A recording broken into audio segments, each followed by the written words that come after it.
जय श्री राधे कृष्ण। आप सभी का आपके अपने YouTube channel B K Mishra present में बहुत बहुत स्वागत है।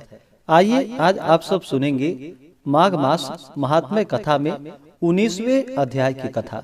अब तक आपने पिछले अध्यायों का कथा श्रवण नहीं किया हो तो चैनल पे वीडियो अपलोड है या चैनल पे माघ मास कथा के नाम से प्लेलिस्ट बनाया गया है। आप वहां से पिछले अध्यायों का कथा श्रवण कर सकते हैं। तो बोलिए प्रेम से भगवान विष्णु की जय, माता लक्ष्मी की जय, भगवान श्री कृष्ण की जय, सर्वदेवी देवता की जय। व्यास जी बोले कि हे राजन, उन कन्याओं ने इस प्रकार विलाप कर और बहुत देर तक प्रतीक्षा कर उसके प्रेम में निमग्न अत्यंत विरह से व्याकुल होकर धीरज रखकर अपने माता पिता के भय से अपने घर आई। घर पर आकर वे सब विरहिणी गिर पड़ी। उनकी माताओं ने पूछा, यह क्या है? तुम लोग को इतना कहाँ विलंब हुआ? तुम सब कहाँ पर थी? कन्याओं ने कहा कि किन्नरियों के साथ खेलती तथा आनंद पूर्वक गाती हुई हम लोग सरोवर पर थी, इसी से दिन का पता न चल सका। हे माता, मार्ग की थकावट से हमारे शरीर में दुख है। मोहवश हम लोगों का कुछ कहने का उत्साह नहीं होता। वशिष्ठ जी ने कहा, ऐसा कहकर वे कन्याएं मणिभूमि पर लेटकर अपने भेद को छिपाती हुई प्रसन्न चित्त माताओं से बातचीत करने लगी। उस समय न कोई आनंद पूर्वक मोरों को नचाती, न सुग्गे को पढ़ाती, न नेवले को ही प्यार करती, न मैना को पुचकारती, न अति प्रसन्न होकर सारसों से खेलती। वे ना तो क्रीड़ाएं करती, न घर में विनोद ही करती, न तो भाई बंधु से बोलती और न वीणा बजाती, न वे कल्प वृक्ष के फूल और मदार के फूलों को सूंघती, न मीठा मधु पीती थी। वे कन्या योगिनियों की भांति उस ऐश्वर्यशाली पुरुष में अपना चित्त लगाए थी। कभी तो चंद्रकांत मणि पर जल की बूंद गिरती थी, कभी थोड़े समय खिड़की में बैठकर आंखों को इधर उधर घुमाती थी। क्षण भर में कमीलनी के लंबे पत्तों की शैया बनाती थी और कभी वे ठंडे केले के पत्तों द्वारा सखियों से पंखा करवाती थी। इस प्रकार वे कन्याएं रात्रि को एक युवक से एक युग सा मानती हुई किसी प्रकार धीरज धारण कर ज्वलित दुख के समान दुखी हुई। प्रातः काल सूर्य नारायण को देखकर अपनी अपनी माताओं से कहकर वे गौरी की पूजन करने को गई। उसी क्रिया से स्नान करके फूल तथा धूप से गौरी पूजन करके ये देवियां वहीं पर गाने लगी। इसी बीच में वह ब्राह्मण भी स्नान करने के लिए अपने पिता के आश्रम से उस आछोद सरोवर पर आ गया। उसको देखकर उन कन्याओं ने बार बार वाह वाह किया और उस ब्रह्मचारी के पास गई तथा एक ने एक दूसरे का हाथ पकड़कर चारों ओर से अपने भुजा पास में उसको घेर कर बोली कि हे मूर्ख, कल तो तू भाग गया था, परंतु आज नहीं भाग सकता। हम लोगों ने तुमको वर्ण कर लिया है, अब इसमें कुछ विचार न करो। उनके बाहुपास से बंधा हुआ ब्राह्मण बोला, तुम लोगों ने अपने अनुकूल वचन कहा है, परंतु मेरा प्रथम आश्रम ब्रह्मचर्य है।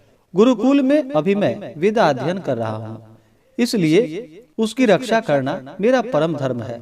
इस कारण हे कन्याओं, मैं इस आश्रम में विवाह करना धर्म नहीं पाप समझता हूँ। उसके वाक्यों को सुनकर वे कन्याएं कोकिला की भांति इस तरह उससे बोली, धर्म से अर्थ, अर्थ से काम और काम से धर्म का फल उदय होता है। हम लोग धर्म सहित काम की अधिकता से तुम्हारे पास आई है। अनेक प्रकार के भोगों से युक्त इस स्वर्ग भूमि को भोगो। तब उसके वचन को सुनकर गंभीर स्वर में वह बोला, तुम लोगों का वचन सत्य है, परंतु मैं अपना व्रत समाप्त करके तथा गुरुजी की आज्ञा लेकर विवाह की विधि करूंगा। यह सुनकर वे कन्याएं स्पष्ट बोली कि हे सुंदर, तू मूर्ख हो। अनोखी औषधि, ब्रह्मा, बुद्धि, रसायन, अच्छे कुटुंब की सुंदर नारियां, मंत्र तथा सिद्धि रस, इन पदार्थों के आने पर बुद्धिमान पुरुषों को धर्म रूप से इनका तिरस्कार नहीं करनी चाहिए। भाग्य से यदि कार्य की सिद्धि हो जाए तो ज्ञान रखने वाले इनकी बुराई करते, कारण कि बुराई से फल नहीं होता और टालने से यश प्राप्त नहीं होता। केवल भाग्यशाली पुरुष ही प्रेम से पूर्ण स्वच्छ कुल में पैदा हुई, स्नेहपूर्ण मीठी बोलने वाली, स्वयंवर चाहने वाली, सुंदर रूप युवा और सुंदर कन्याओं को प्राप्त करते हैं, दूसरे नहीं। कहाँ हम अनोखी सुंदरियां, कहाँ आप तपस्वी बालक। हम जानते हैं कि इस तरह हम सब के मिलाने में विधाता की चतुराई है। इसलिए आप इस समय हम लोगों के मंगल को गंधर्व विवाह से स्वीकार कीजिए, नहीं तो हम जीवित नहीं रहेंगे। उसकी बातों को सुनकर उस धर्मात्मा विप्र ने कहा कि हे मृगनयनियों, धर्म परायण लोग अपने धर्म को कैसे छोड़ सकते हैं। धर्म, अर्थ, काम और मोक्ष ये चारों विधि पूर्वक ही प्राप्त होते हैं और विपरीत होने से निष्फल होते हैं। मैं व्रती रहकर समय के विपरीत में विवाह नहीं करूंगा। जो लोग विवाह के समय को नहीं जानते, उसकी क्रिया से उत्तम फल की प्राप्ति नहीं होती। हे कन्याओं, सुनो, मेरा चित्त इस समय धर्म के विचारों में लगा है, इसलिए मैं स्वयंवर में नहीं आऊंगा।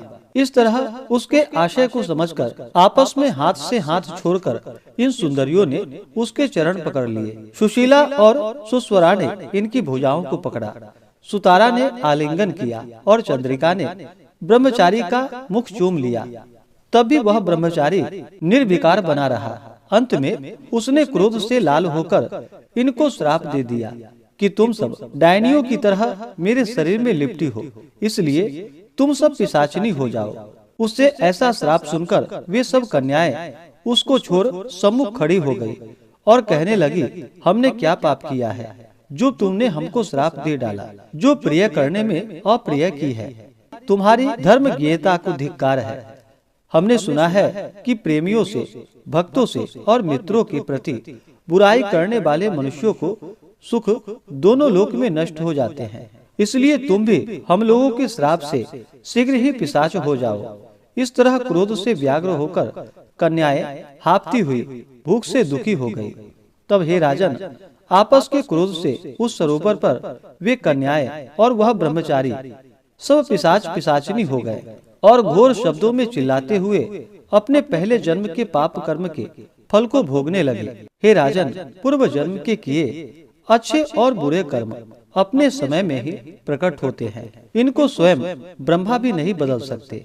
वहाँ पर इनके माता पिता आकर रोने लगे और कहने लगे, वाह रे, बालकों के प्रमोद से दैव गति के कार्यों का उल्लंघन नहीं हो सकता। इसके बाद ये पिशाच रात दिन दुखी रहते हुए सरोवर तट पर इधर उधर फिरने लगे। बहुत दिनों के बाद मुनियों में श्रेष्ठ लोमश जी पौष शुक्ल चतुर्दशी को आछोदा सरोवर में स्नान करने को आए और भूख से दुखी पिशाचों ने इनको देखा और उनकी हत्या करने के लिए झुंड बांधकर उनकी ओर दौड़े, लेकिन लोमस ऋषि के तप बल से जलने लगे तथा उनके सामने खड़े न रह सके और दूर हट गए। वेद निधि ब्राह्मण भी वहां पर आ गए।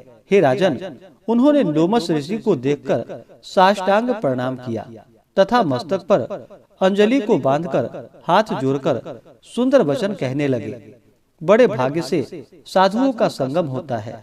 गंगा आदि तीर्थों में सदैव स्नान और दान करने से सज्जनों का सत्संग करने वाला उत्तम होता है, जो कि स्वर्ग को देता है और रोगों को नष्ट करता है। वशिष्ठ जी ने कहा कि हे राजन, वेद ऋषि ब्राह्मण ने ऐसा कहकर उन पिशाच और पिशाचिनियों के चिरकाल का अद्भुत हाल कह सुनाया कि एक गंधर्व की कन्याएं हैं और यह मुनि मेरा पुत्र है। सभी श्राप से मोहित होकर हे मुनीश्वर सिर नीचा किए आपके सम्मुख खड़े हैं। आपके दर्शन से आज बालकों का उसी प्रकार उपकार होगा जिस प्रकार सूर्य के उदय होने पर अंधेरा मिट जाता है। हे राजन, ऐसा सुनते ही लोमस ऋषि के नेत्रों में जल भर आए और उस पुत्र से दुखी परम तेजस्वी ऋषि बोले। लोमस जी ने कहा, मेरा प्रसाद एवं वाणी से बालकों को शीघ्र स्मृति पैदा हो। मैं उनका धर्म कहता हूँ, जिससे इनका आपस का श्राप विलीन हो जाएगा। इस प्रकार से श्री पद्म पुराण के अंतर्गत गंधर्व कन्या का श्राप वर्णन नामक 19वां अध्याय पूर्ण हुआ। तो बोलिए प्रेम से भगवान विष्णु की जय। माता लक्ष्मी की जय, भगवान श्री कृष्ण की जय, सर्वदेवी देवता की जय।